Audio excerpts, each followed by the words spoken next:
Awesome. Well, there is a lot of stuff that other stuff that we have on the docket, stuff that kind of we were going to chat a little bit about today. One of the things is a follow-up to a conversation that myself and 99 had a few weeks ago on Black History Month.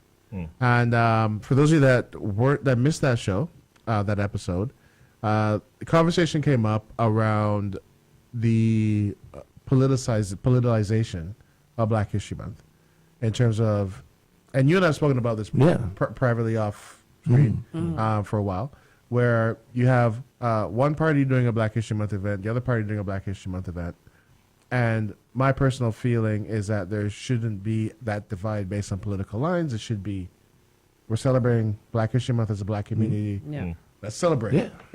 And unfortunately, a young man, he was the one that, got under my skin with it and had to, they didn't call him out much, just said that he triggered me enough to come on air and air it out.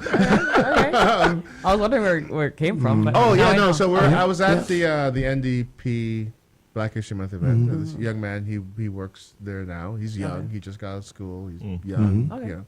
Bright-eyed, bushy-tailed whippersnapper.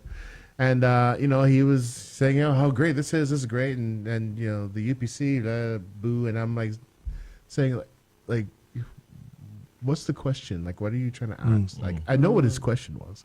And then I immediately just had to say, okay, you know what? If you really want my opinion, I'll tell you my opinion. I think it's BS. To which he was like, oh. He wasn't expecting that. He wasn't expecting that. And then I explained as to why I felt that way. Right. And so I know, you'd messaged me saying, hey, let's build on that conversation. So I was kind of curious to see, where do you want to build on that conversation? So, let's talk about that a little bit. So, first of all, talking about, events that are for the community. So when I came in 2015, I was the third Black person ever elected to the Alberta legislature.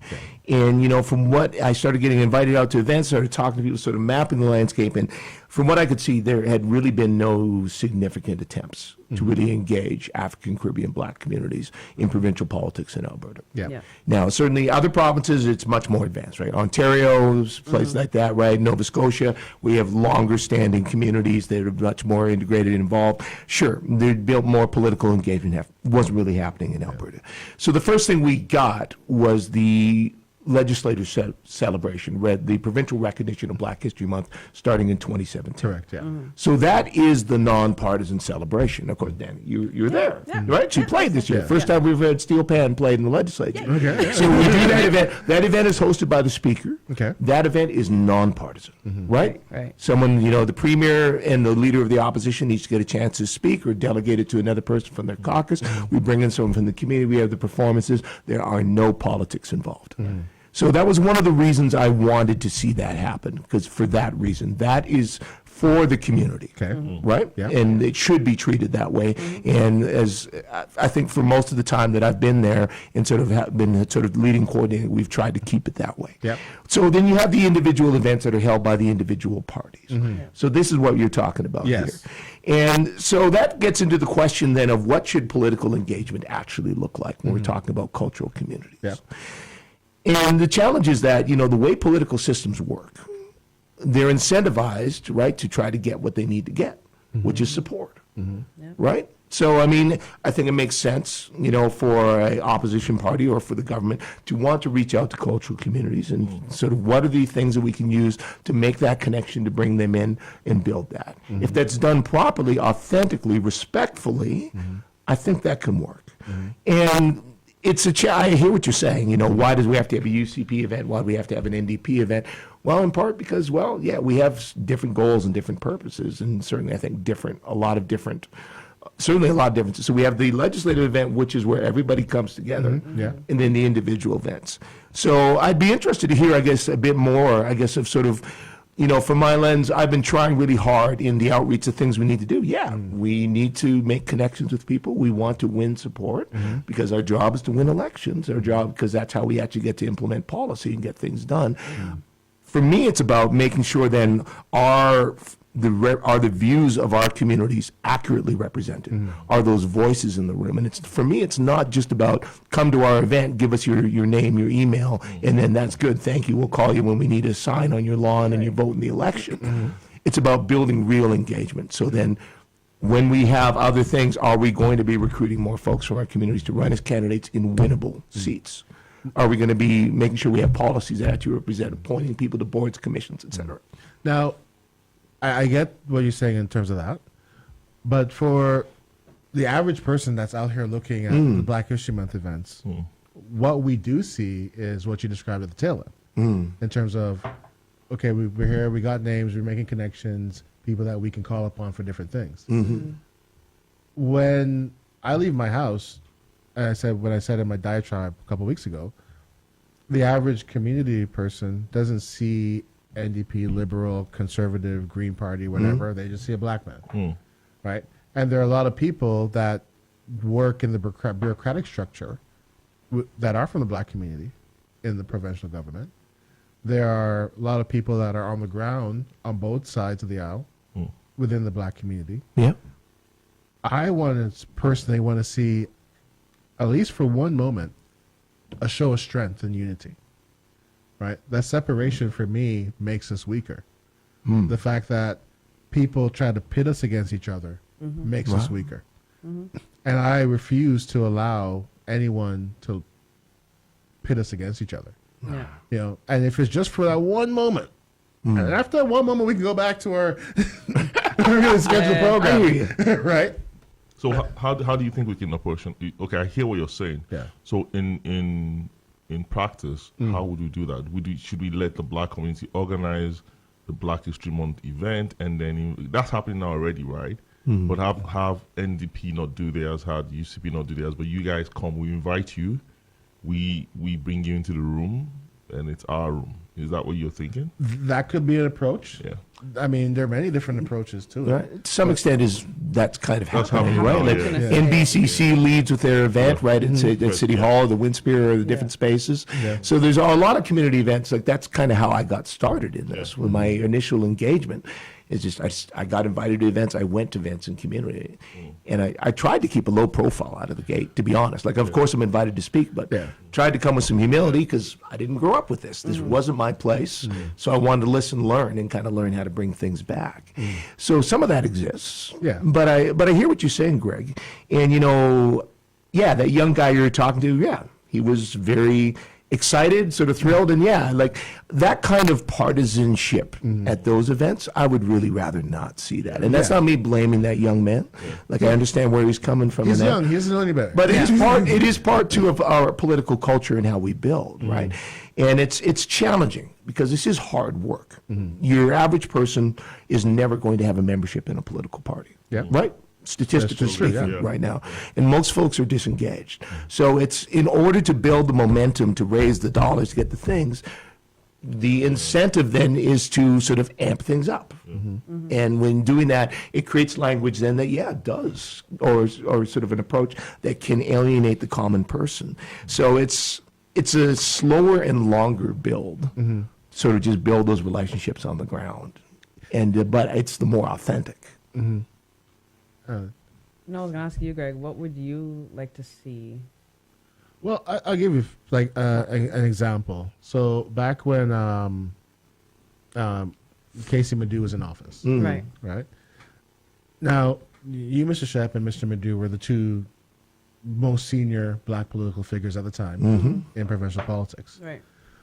But the apparatus around it wanted to, now, like him or hate him, Mr. Madhu, he's a polarizing guy. Right. The apparatus was always to make sure that you guys were fundamentally always against each other. And for me, it was like, these are the two most powerful black men in the province. Why can't we have at least one day where they get together? they're standing side by side, say, you know what, we're both black men. We both go through similar paths, similar issues. We're celebrating Black History Month. Yes, we have different political views. Yes, we do. This is the time we should. But at the end of the day, Yeah. in this moment, right here, you're looking at two black men who beat the odds and are standing in positions of power. Yeah. And I hear you on that, right? But I think what's happening is people tend to, and I think it has to do with the people, right? People tend to forget what they are first before what they become. So I'll give you church, right? I think that if you believed in the Lord Jesus Christ, for example, you were first a Christian before you became a Catholic or Anglican or any of that. So you were first a black man before you became UCP or NDP. Yeah. So it's always a hard, people forget, right? And I don't know the nuances, but it would have been it would have been a very good, optically and just the fact that we want to get things done, seeing both gentlemen coming together and holding hands and say, hey, this is Black History Month, forget UCP or forget NDP or any other party. This is what we're doing here to make it come together. And to your point, I think there's a little bit more coaching required to the parties. So I don't see us being able to have an event that doesn't. So we're still going to keep having UCP, NDP events. That's going to go. But I just think that a little bit of coaching from thought leaders like yourself and these discussions that we're having to say, hey, it's not a political event. Let's try to tone it down on the politics. Yeah. But we appreciate the fact that you have your event and then we'll come in. Yeah. So I think that's the only thing we can do better. And I'm sure it gets better by the year if we make people understand that's where the goal is, right? So, Greg, I mean, outside of your conversation with that one young man, I'm just curious, what were your thoughts of the event in general? Like, I think there was some effort. We made some effort. We had the panel discussions and things to actually put voice of community up front and center. Yes. In that. Do you think that is that successful or is that helpful? Or I mean, it is helpful. I mean, it's kind of the same formula every year. I'd like to see a little bit of mixing up with the formula, right? Fair. But I appreciate the effort. Right. I appreciate the engagement. I just want to see for that 3 hours when I'm there. Yeah. Just take the politics out of it. Fair. Right? Even if it is an NDP event or a UPC event, take the politics out of it. And so, like, when I did go to the Premier's event, and yes, the Premier spoke, the Lieutenant Governor General spoke. I was kind of surprised the Mayor wasn't there. But, no one came up to me having the same conversations this young man did. Wow. Right. And so it's a stark contrast. And we know that we're the party in power, but we don't really need to hammer you over the head with it. Right. And so we need to figure out how to remove that politics, but then also how do we create something that seems more cohesive, that we come together. The strength in unity and in numbers when we're together. Like we talk about wanting to get more political engagement from our community. The fact when people see that we're not together, it turns people off. It's one of the things like Jana goes through it, right? When Jana is, in the past has had his disagreements with whoever organization, there are a lot of young people now that will not join a Jana, that will not join the NBCC, that will not join the TNT Association because they see disunity. And they're like, I don't want nothing to do with that. It's part of this, David. I'm going to ask you this question, right? So and I hear you on the community side because we need to come together more. But this question to David, it's part of this, because I find that politics, I don't want to say I don't like politics. It's just something I try to shy away from, even though I've held office before in university. But the thing is, it's part of this status quo thing where you're a politician, you're trying to make change, you're trying to walk down the aisle and reach to a UCP colleague and say, hey, let's come together and do this together. But there is in Nigeria, we call it shigidi, some kind of god, a system god where it says, no, David, we don't do it like this here. It's different. We have our own thing and they have their own thing. So it's almost like you have a politician who's coming in to change things, but there's a back office structure that's already in place that the parties don't talk to each other. They are sworn enemies. Do you notice that? Is that something that is prevalent? So the landscape has shifted significantly. Okay, good. When I came in 2015, it was after, we had 44 years of a particular party, the Progressive Conservative Party of Alberta, in government. And certainly in 44 years, you get a lot of bad stuff builds up, right? A lot of entitlement, a bit of corruption, a lot of stuff. So Hey, they lost because of that. But coming up to that, there still was collegiality across the aisle. Some of the original four with the Alberta NDP, Darren Billis, Brian Mason. Yeah, they were friends with ministers in the PC government. They would go for beers after the legislature. They would hang out. They would talk. So, that could exist. We have seen we've seen a huge growth in polarization in the political landscape. And that's because we have seen a lot more movement towards extremes. And I'm not just saying this because I'm center left. Yeah. It's a reality. You ask any political scientist, any sociologist right now, they will tell you the extremism has grown on the right. Even in the States. The right has moved far, far right. Yeah. Right. And so the challenge is when people talk about, can't we meet in the middle? When one party has moved way over to one side, then all of a sudden the middle isn't the middle anymore. Well, so we've had that shift of that window. So the challenge is, yes, we want to find ways to work with it, but like you're saying, it's hard now because we've got that amped up division. Yeah, but isn't it fair to say both spectrums have gone? Yeah. Like there's people that have gone way right, there's some people who have gone way left. I agree. Maybe I don't know about Canadian politics, but in the States, the accusation is that the guys on the left went too left, and the guys on the right are too right. So now the people are thinking, okay, why can't you just get into a room and do the job? But is that actually true? Like, where in the Democratic Party right now are there people that are extreme on the left as Donald Trump is on the right? Right, like I know you want when you want to be fair, you want to say, well, both ends, both sides, but the fact is, no. There is nobody in Canadian politics right now that has gone as far left as Trump has gone right. Right? There's nobody in Alberta politics right now that is anywhere near as far left as the UCP has tacked right. So again, I could appreciate that we want to try to find ways to work across the aisle. And I'll tell you, when I started out as health critic in the first few months, the first couple of days in the legislature, I walked across the aisle, I sat down, and I had a good hour's conversation with the Minister of Health, Tyler Shandro. We talked about our mutual love of comic books and graphic novels, swapped ideas, stuff like that. We started on a very collegial basis. Over the course of the next 12 months, that shifted because I saw the policy. I saw the actions. I saw him go and yell at a doctor in his driveway because he was upset about the policy and that, right?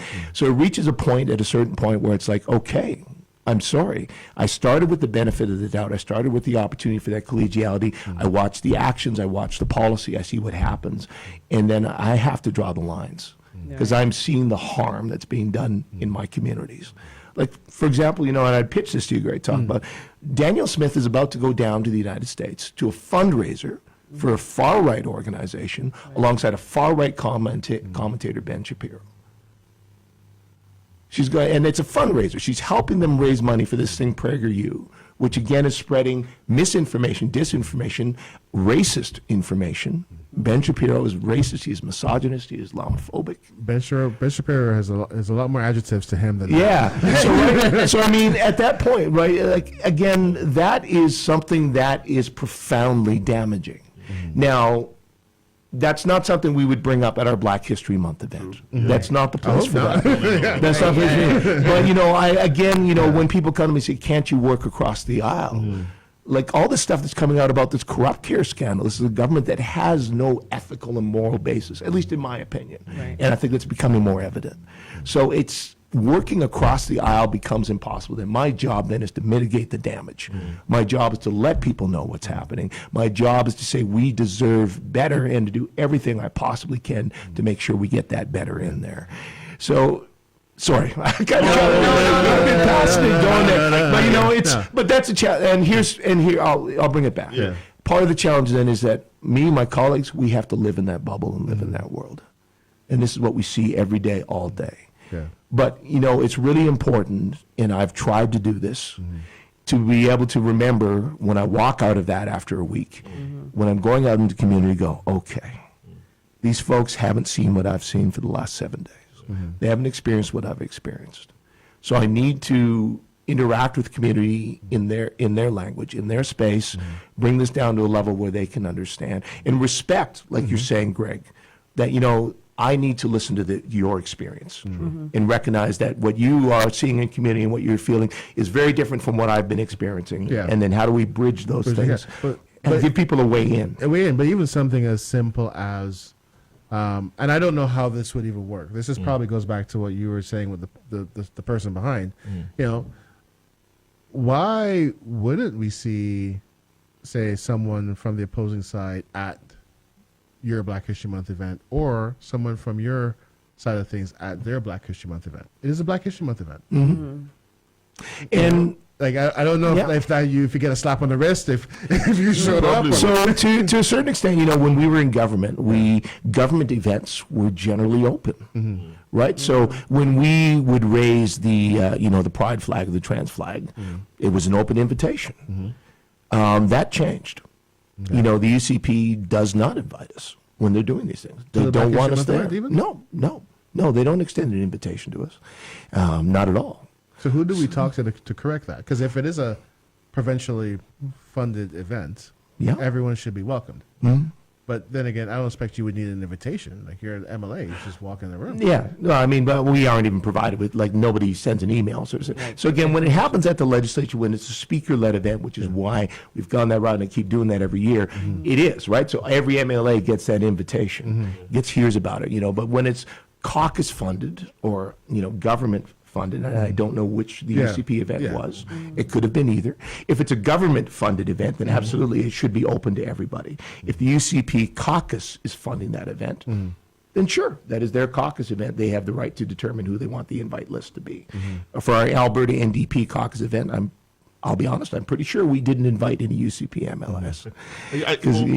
For you and I, who was just a common man on the street, Greg, I think what we just want to see is get on with the job together, right? Yeah, I get it. You're saying, David, where there's some nuances that we as public people don't see, right? We don't see those politicos. That's what they call them. Those guys who behind and say, hey, you could. Because I used to work for an organization where in the same building for the same organization, these guys were one department and other guys, and they wouldn't go for the same Christmas parties. Right. Yeah, because someone messed up a year ago with Christmas list and everyone was pissed. So I came in, I'm like, what are you guys doing? What's wrong with you? So I went for both. So when I went for both, that changed things. The year after that, we started to do one Christmas party at Sharks on the West End. So for me, I know that there's a Jersey thing where, you know, this color wears this.